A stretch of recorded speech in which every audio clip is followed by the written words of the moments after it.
రేపో మాపో మాజీ మంత్రి జీవన్ రెడ్డి కాంగ్రెస్ పార్టీని వీడుతారన్న వార్తలు చక్కర్లు కొడుతున్న వేళ తాజాగా ఆయన చేసిన వ్యాఖ్యలు పార్టీ మార్పు ఖాయమనే సంకేతాలను ఇస్తున్నాయి.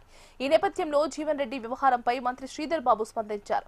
జీవన్ రెడ్డి కాంగ్రెస్ లో చాలా సీనియర్ నేత అన్న శ్రీధర్ బాబు కష్టకాలంలో పార్టీతో ఉన్నారని గుర్తు చేశారు.